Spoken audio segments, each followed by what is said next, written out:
Do you honestly believe that people are really doing the best that they can?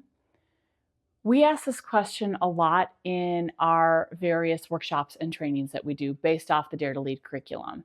And it's amazing the different responses we get. We usually get some sort of range from, oh, heck no, to, well, most people are, but there's some people that definitely are not.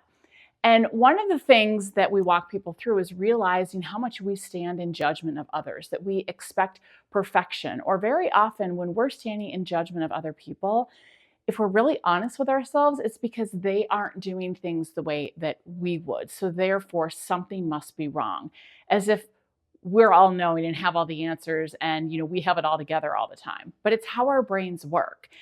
And what got me thinking about this is that also many times we get pushback when we talk about our definition of leadership, which is maximizing our positive impact on the world by becoming our best, fully authentic self and supporting those around us to break past barriers and step into their greatness.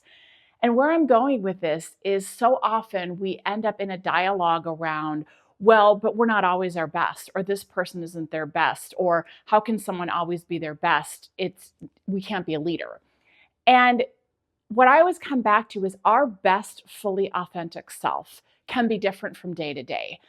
The best version of me on a rockin' day or in a really great season of my life is going to look very different than the best version of me on a day when I'm in a difficult season, where I'm on the struggle bus, where I'm not feeling well, where I'm below the line, where I'm not well rested. The list goes on and on.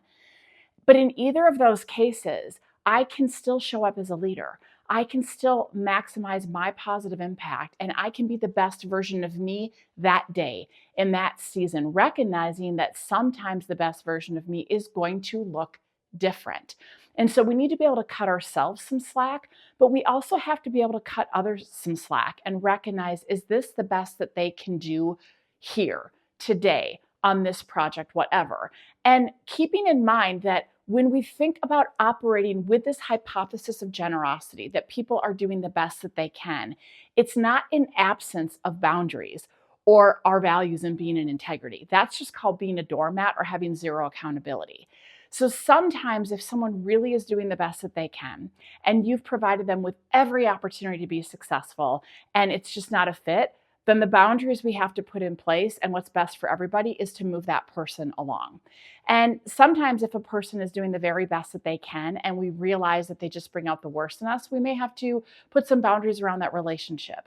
But the point being is that we need to stop standing in judgment around what we think someone's best is or isn't, or what our best or best shouldn't be, and start to lean into our best is going to look different in various seasons, and we can still be our best regardless and show up as a leader. So, my invitation and my challenge for you this week is to notice where you're standing in judgment of yourself or others and go back to this. What if they actually are doing the best that they can? Maybe I need to offer more support. Maybe I need to offer them grace. Maybe I need to do the same to myself. I would love to hear what opens up for you as you put this one into practice. And remember, never ever let anyone dull your sparkle.